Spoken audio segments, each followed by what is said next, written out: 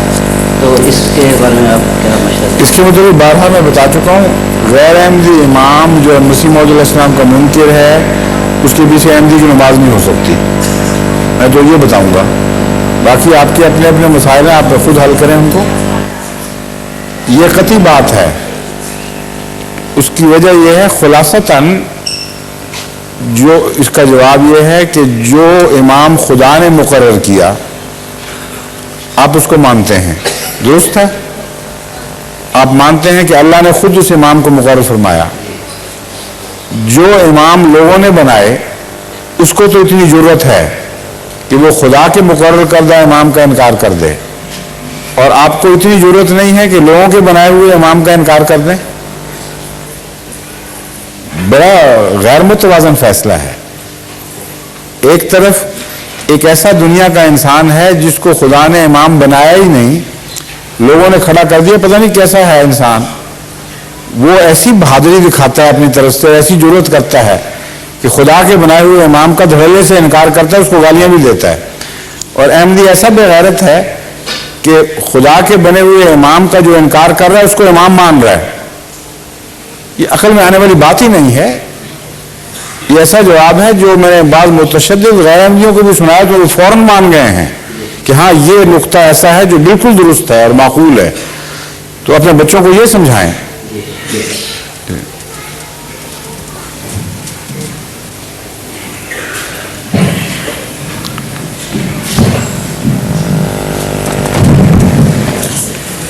وعلیکم السلام. آپ کے سوال کے بعد دو سوال خواتین کی طرف سے آئے ہوئے ہیں. پہلے میں وہ جواب دوں گا, بعد میں وہ تشریف لائیں دوسرے دوست. جی حد سے زیادہ غصہ پر قابو پانے کے لیے کوئی آسان؟ حد سے زیادہ غصہ؟ ہاں اس کا طریق رسول اللہ صلی اللہ علیہ وسلم نے بیان فرمایا ہوا ہے کہ غصہ آئے تو فوری کوئی بات نہ کرو. یہ فیصلہ کر لو کہ میں نے اس حالت میں کچھ نہیں کہنا. پانی کا گھونٹ پیو, تھوڑی دیر انتظار کرو. اگر غصہ پھر قابو میں نہیں آ رہا تو بیٹھ جاؤ, کچھ دیر بیٹھے رہو. اس وقت بھی قابو نہیں آتا تھوڑی دیر لیٹ جاؤ. جب سمجھو کہ میرے حواس اعتدال پر آ گئے ہیں پھر بات کرو. ایک یہ طریق ہے. دوسرا ہے عام طریق غصے سے پہلے, وہ دعا کا ہے. دعا کریں اور کچھ غصہ کم کرنے والی ہومیوپیتھک دوائیاں کھائیں.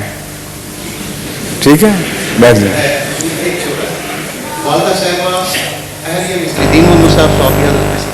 کون؟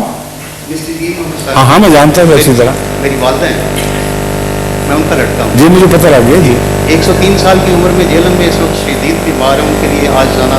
ہاں مجھے کسی اور نے بھی لندن میں بتایا تھا یہ. جی میں نے میسج بھیجا تھا. آپ نے پیغام بھیجا تھا؟ جی ہاں مجھے مل چکا ہے. جی ان کے لیے آج میں جانتا تھا آپ کے ابا جان کو بہت اچھی طرح. حضرت مسلم موعود کے ساتھ ان کا بڑا تعلق تھا. جی اور وہ بعض دفعہ سیر شکار وغیرہ پہ ساتھ جایا کرتے تھے. میں بھی ساتھ ہی ہوا کرتا تھا. اچھا آپ کی اردو تو ٹھیک ہے. جی وہ گلابی اردو بولتے تھے. اور گلابی اردو میں ایسا ماہر میں نے کبھی نہیں دیکھا. ان کا جواب نہیں تھا. اس کے مقابل پر ہمارا ایک بھائی ہوا کرتا تھا اظہر, جو وہ بھی گلابی اردو میں کمال رکھتا تھا. دریائے بیاس پر ایک دفعہ اتفاقاً ان کا خود بخود مقابلہ ہو گیا. ہم دریائے بیاس پہ حضرت مسلم موعود کے ساتھ شکار پہ گئے ہوئے تھے. تو واپسی پہ گھوڑیاں پوری نہیں ہوا کرتی تھیں, بعض لوگ پیدل چلتے تھے, کوئی گھوڑی پہ چڑھ جاتا تھا. 4-5 میل کا فاصلہ تھا راجپورے تک. تو مستری صاحب انتظار کر رہے تھے ایک گھوڑی کو لے کر وہاں. تو میں اور اظہر دونوں نکلے کشتی سے. اظہر مجھ سے چھوٹا تھا. میں نے اظہر کو کہا تم چڑھ جاؤ گھوڑی پہ, میں پیدل چلتا ہوں. تو مستری صاحب نے آگے سے بات تھامی ہوئی تھی. چل رہے تھے تو سامنے کیچڑ دکھائی دیا دلدلی سا. تو اظہر گھوڑی کے اوپر سے بولا کہ مستری صاحب آگے چکڑ ہے, ہم خود جائیں گے. مستری صاحب آگے چکڑ ہے, ہم خود جائیں گے. انہوں نے بے ساختہ جواب دیا تم بھی کوئی روم میں جو پھر جاؤ گے.